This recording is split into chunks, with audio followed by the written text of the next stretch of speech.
Assalamualaikum warahmatullahi wabarakatuh. Selamat pagi, salam sejahtera bagi kita semua. Terima kasih atas kesempatan yang diberikan pada pagi hari ini. Saya akan menyampaikan paparan tentang penyuluh anti korupsi. Sebelumnya, perkenalkan, nama saya Augirio Andika Putra dari Instansi Badan Pendapatan Daerah Kabupaten Nganjuk. Sebelum saya paparan atau presentasi, semangat pagi.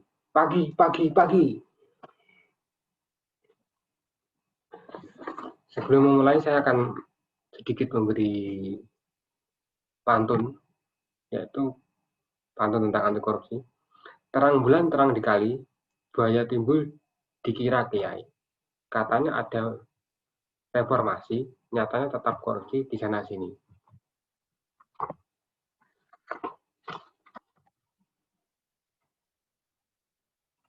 Mulai tentang korupsi. Apa itu korupsi? Korupsi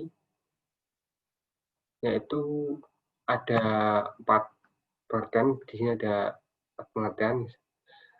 Dengan sebesar bahasa Indonesia adalah korupsi berarti penyelewengan atau penggelapan uang negara atau perusahaan dan sebagaimana baginya untuk kepentingan pribadi maupun golongan.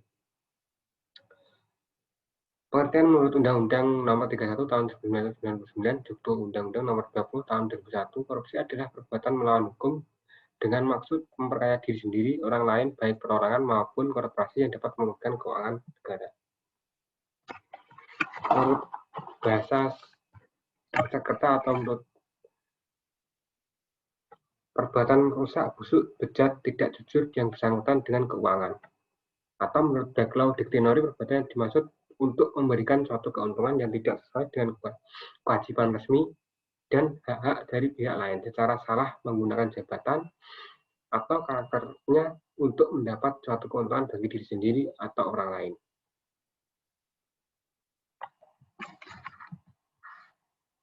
Selanjutnya ada faktor-faktor penyebab korupsi. Faktor penyebab dulu ada 2, faktor internal dan faktor eksternal. Faktor internal ada aspek perilaku individu dan aspek sosial. Di mana aspek perilaku individu itu adalah sifat dari individu tersebut untuk melakukan tindak korupsi. Ada juga moralnya, moral yang kurang kuat dari individu tersebut. Atau gaya hidup yang konsumtif. Bisa memicu untuk terjadinya faktor korupsi. Setelah itu ada faktor eksternal. Faktor eksternal itu ada 4, untuk aspek sikap masyarakat terhadap korupsi, aspek ekonomi, aspek politis, dan aspek organisasi. Faktor eksternal adalah faktor luar. Faktor luar yang mempengaruhi tentang korupsi, di mana aspek sikap masyarakat itu, di mana nilai-nilai yang di masyarakat kondusif untuk terjadinya korupsi, di mana masyarakat kurang tegas atau mendukung, kurang menyadari adanya tindakan korupsi yang sebenarnya terjadi. Aspek masyarakat adalah peran masyarakat terhadap korupsi tersebut. Kedua ada aspek ekonomi. Aspek ekonomi adalah di mana pendapatan yang rendah. Pendapatan yang rendah memicu orang itu untuk melakukan tindakan korupsi. Ketiga aspek politis. Ada aspek politis adalah di mana kepemimpinan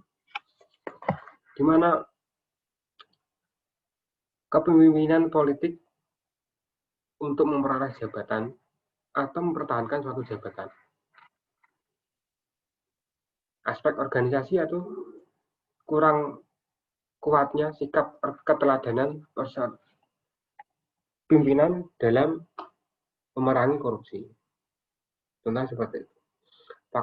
Teori penyebab korupsi. Teori penyebab korupsi ada dari teori Robert Kiyotaki. Saya juga disebut sebagai CDMA teori. Menurut teori ini, teori korupsi terjadi karena adanya faktor kekuasaan dan monopoli yang tidak dibanding dengan akuntabilitas. Dan ada teori Jet Box. Bologna sering disebut sebagai Gon teori. Dikatakan bahwa faktor yang menyebabkan terjadinya korupsi adalah keserakahan, green, kesempatan, opportunity, kebutuhan, needs, dan pengungkapan atau expose. Dalam teori ini, faktor keserakahan potensial dimiliki setiap orang dan berkaitan dengan individu pelaku korupsi. Dan ini ada beberapa teori penyebab korupsi. Saya lewati. Dasar hukum pemberantasan korupsi. Dasar hukum pemberantasan korupsi ada TAP MPR. Mana awal mula sebelumnya sebelum dasar hukum ini jauh-jauh tahun-tahun sebelumnya juga banyak dasar hukum yang menerangkan tentang korupsi, tapi ini saya ambil di mana yang paling update atau paling muda tahunnya. Pertama, TAP MPR RI nomor 11 garing MPR garing 1998, di mana awal dari itu dan munculnya Undang-Undang nomor 28 tahun 1999, dan setelah itu muncul lagi Undang-Undang nomor 31 tahun 1999, dan muncullah PP nomor 65, PP nomor 66, nomor 67, dan nomor 8 di tahun 1999. Setelah itu muncullah Undang-Undang nomor 20 tahun 2001 dan Undang-Undang nomor 30 tahun 2002.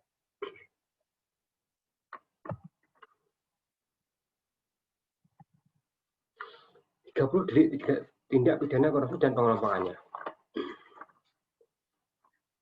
Adapun delik itu adalah kerugian keuangan negara. Kerugian keuangan negara ada dua, yaitu melawan hukum untuk memperkaya diri sendiri dan dapat merugikan keuangan negara, dan menyalahgunakan kewenangan untuk menguntungkan diri sendiri dan dapat merugikan keuangan negara. Nah, itu ada suap menyuap. Suap menyuap ada beberapa poinnya adalah suap menyuap pegawai negeri, menyuap pegawai negeri, memberi hadiah kepada pegawai negeri karena jabatannya. Ketiga, pegawai negeri menerima suap. Keempat, pegawai negeri menerima hadiah yang berhubungan dengan jabatan. Kelima, menyuap hakim. Enam, menyuap advokat, hakim, dan advokat menerima suap. Penggelapan dalam jabatan. Pegawai negeri yang berisi pegawai negeri menggelapkan uang atau membiarkan penggelapan. Kedua, pegawai negeri memasukkan buku untuk pemeriksaan administrasi. Ketiga, pegawai negeri merusakkan bukti. Keempat, pegawai negeri membiarkan orang lain untuk merusak bukti. Kelima, pegawai negeri membantu orang lain merusak bukti. Perbuatan pemerasan. Pegawai negeri memeras. Dan kedua, pegawai negeri memeras pegawai negeri lain. Perbuatan curang. Perbuatan curang juga terdiri dari beberapa. Pemborong berbuat curang. Kedua, pengawas proyek membiarkan perbuatan curang. Ketiga, rekanan TNI atau Polri berbuat curang. Empat, pengawas rekanan TNI atau Polri berbuat curang menerima barang. Dan keempat, penerima barang TNI atau Polri membiarkan pembuatan curang. Kelima, pegawai negeri menyebut tanah negara sehingga merugikan orang lain. Itu adalah perbuatan curang, delik perbuatan curang. Ada benturan dalam kepentingan, dalam pengadaan. Di sini ada pegawai negeri turut serta dalam pengadaan yang diurusnya. Misalnya, pegawai negeri tersebut menjadi pejabat pengadaan, tetapi yang menjadi rekanan atau yang ikut tender adalah saudara atau istri atau anaknya. Jadi itu masuk dalam pegawai negeri turut serta dalam pengadaan yang diurusnya. Gratifikasi pegawai masuk dalam pegawai negeri menerima gratifikasi dan tidak lapor KPK.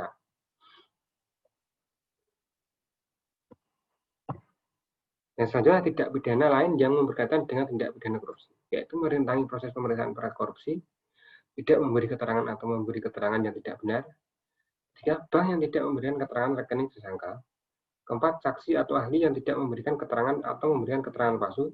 Kelima, orang yang memegang rahasia jabatan tidak memberikan keterangan atau memberi keterangan palsu. Kelima, saksi yang membuka identitas pelapor. Saksi yang membuka identitas pelapor itu juga akan mendapat pidana yang sama dengan kasus korupsi. Perbedaan gratifikasi, pangpelicin, pemerasan, dan suap. Gratifikasi sendiri adalah pemberian dalam arti luas, yakni meliputi pemberian uang, barang, rabat atau diskon, komisi, pinjaman tanpa bunga, tiket perjalanan, fasilitas penginapan, perjalanan wisata, pengobatan cuma-cuma, dan fasilitas lainnya. Gratifikasi tersebut baik yang diterima di dalam negeri maupun di luar negeri, dan yang dilakukan dengan menggunakan sarana elektronik atau tanpa menggunakan sarana elektronik. Suap adalah suatu tindakan dengan memberi sejumlah uang atau barang atau perjanjian khusus kepada seseorang yang mempunyai otoritas atau yang dipercaya. Contoh, para pejabat dan membujuknya untuk merubah otoritasnya demi keuntungan orang yang memberikan uang atau barang atau perjanjian lainnya sebagai kompensasi suatu yang dia inginkan untuk menutupi tuntutan lainnya yang masih kurang. Uang pelicin. Uang pelicin adalah uang yang diberikan secara tidak resmi kepada petugas yang berwenang dan memperlancar urusan. Pemerasan. Pemerasan yang maksud dari pemerasan adalah menurut pasal 368 adalah dengan maksud untuk menguntungkan dirinya atau orang lain dengan melanggar hukum, memaksa orang dengan kekerasan atau ancaman kekerasan supaya orang itu memberikan sesuatu barangnya atau orang ketiga atau supaya dia mengutang atau menghapus piutang. Itu semua pemerasan. Ini adalah lembaga yang menaungi. Lembaga KPK ada lembaga yang dibentuk berdasarkan Undang-Undang Nomor 30 Tahun 2002 tentang Komisi Pemberantasan Korupsi, Tindak Pidana Korupsi. Komisi Pemberantasan Korupsi KPK diberi amanat untuk melakukan pemberantasan korupsi secara profesional, intensif, dan berkesinambungan. KPK merupakan lembaga yang bersifat independen yang dalam pelaksanaan tugas dan kewenangan bebas kekuasaan manapun. Usaha mencegah dan menentang korupsi. 3. Strategi pemberantasan korupsi. Ada strategi represif, perbaikan sistem, edukatif, dan kampanye.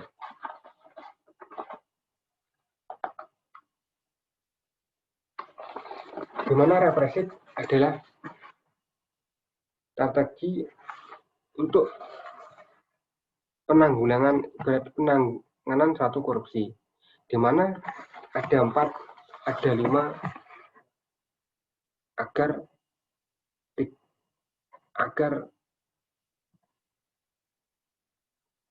orang tersebut kapok atau jerah terhadap korupsi. Penanganan pertama adalah penanganan laporan pengaduan masyarakat, di mana KPK melakukan proses verifikasi dan penelaan untuk menentukan kedua penyelidikan, ketiga penyidikan, keempat penuntutan, dan kelima eksekusi. Di mana represif adalah gimana cara untuk menyeret para pelaku korupsi untuk dilakukan penanganan agar bisa diproses secara hukum. Ketiga, perbaikan sistem. Perbaikan sistem yaitu banyak sistem yang diterapkan di Indonesia memberikan peluang tindak pidana korupsi karena sistem tersebut kurang baik atau memunculkan suatu tindakan korupsi. Maka diperlukanlah perbaikan sistem tersebut, yaitu untuk pertama mendorong transparan penyelenggaraan negara seperti LHKPN, yaitu laporan harta kekayaan oleh pejabat tinggi negara. Kedua, memberikan rekomendasi kepada kementerian dan lembaga terkait untuk melakukan langkah-langkah perbaikan sistem. Ketiga, memodernisasi pelayanan publik dengan sistem online dan sistem pengawasan terintegrasi agar lebih transparan untuk meminimalisir tindak pidana korupsi agar tidak bisa melakukan korupsi. Disitulah peran perbaikan sistem. Ketiga, edukasi dan kampanye. Edukasi dan kampanye adalah strategi pembelajaran pendidikan anti korupsi dengan tujuan untuk mencegah agar tidak melakukan korupsi. Jadi untuk para generasi muda agar tidak mau melakukan tindak pidana korupsi dengan melakukan pencegahan, dengan melakukan kampanye, dengan melakukan edukasi.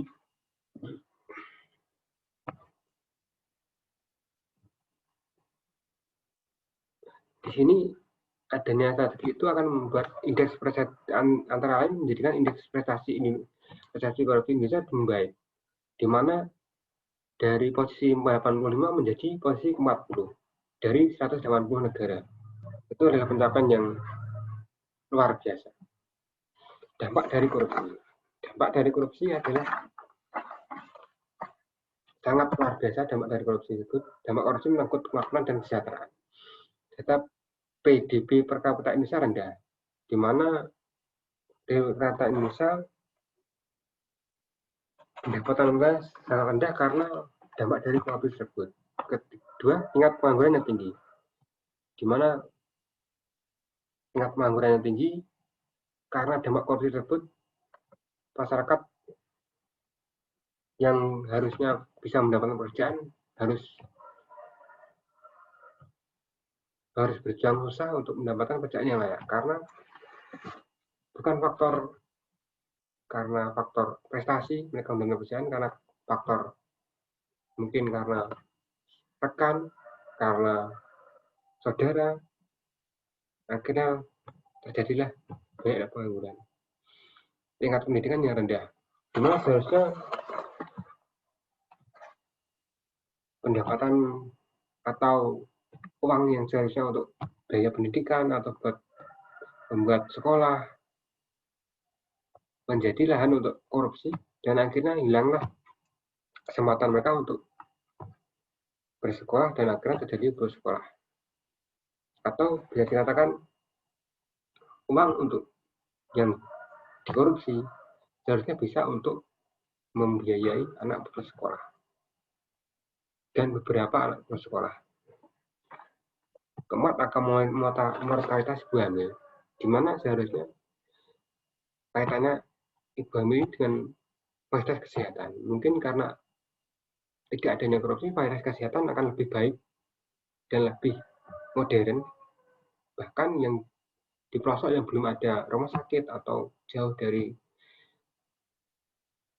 dari batas-batas kesehatan, karena dampak dari korupsi tersebut, maka pembangunan fasilitas kesehatan, rumah sakit jadi terhambat. Kemudian adalah biaya sosial korupsi. Biaya sosial korupsi ada biaya implisit, biaya antisipasi korupsi, biaya reaksi korupsi, biaya ikut korupsi. Di mana biaya implisit adalah biaya real yang dikeluarkan dari biaya antisipasi, biaya reaksi, dan akibat dari sebuah kejahatan korupsi yang dapat dihitung secara langsung. Adapun salah satu biaya antisipasi adalah korupsi, artinya beberapa banyak uang negara yang keluar untuk mengantisipasi dan mencegah korupsi. Biaya reaksi korupsi adalah biaya reaksi biaya yang muncul sepanjang proses penyelenggaraan perkara, mulai dari proses penyidikan, pengututan, sampai korupsi masuk ke lembaga masyarakatan. Biaya akibat korupsi adalah biaya akibat yang ditanggung masyarakat akibat praktek korupsi tersebut, baik implisit maupun eksplisit. Biaya implisit adalah biaya yang tidak secara langsung terlihat. Biaya akibat korupsi implisit adalah biaya otoritas dan biaya ekonomi dan dari tindakan korupsi tersebut. Hubungan antara dampak korupsi, biaya korupsi, sosial korupsi, dan indikator keberhasilan pemberantasan korupsi. Jadi hubungannya adalah, misalnya sebagai contoh pendapatan negara. Pendapatan negara jika dikorupsi atau tidak dikorupsi. Jika dikorupsi oleh orang pribadi, maka akan dinikmati oleh orang pribadi. Jika tidak dikorupsi, akan dinikmati oleh masyarakat. Ketika tidak dikorupsi, maka akan digunakan untuk pendidikan kesehatan, jaminan sosial, infrastruktur, pelayanan publik. Dan ketika dikorupsi, akan menjadi untuk memperkaya diri, membeli rumah pribadi, mobil pribadi, perhiasan, dan sebagainya untuk kehidupan yang konsumtif, untuk pribadinya sendiri. Dan integritas nilai-nilai untuk objek dan benturan kepentingan, di mana semua tergantung dari integritas, di mana integritas kita akan baik akan memunculkan nilai inti, dan inti adalah jujur, disiplin, tanggung jawab, serta etos kerja, di mana etos kerja juga ada mandiri, kerja keras, sederhana, dan akan memunculkan keberanian, peduli, dan adil. Inilah adalah integritas dari semua. Sebelum saya akhiri, saya ingin para audien untuk melakukan evaluasi presentasi saya atau paparan saya di Join My Quiz di link ini atau di enter join kodenya di bawah ini 816910. Terima kasih telah menonton, telah memperhatikan presentasi saya. Assalamualaikum warahmatullahi wabarakatuh. Sebelumnya saya akan membagikan video. Semoga bisa.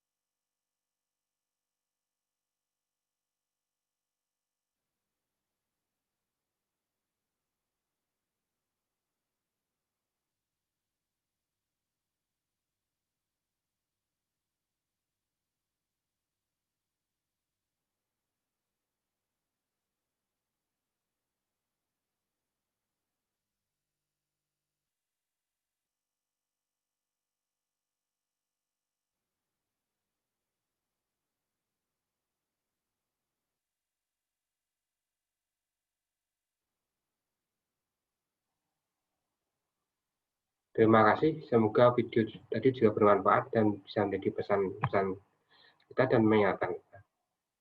Terima kasih. Assalamualaikum warahmatullahi wabarakatuh.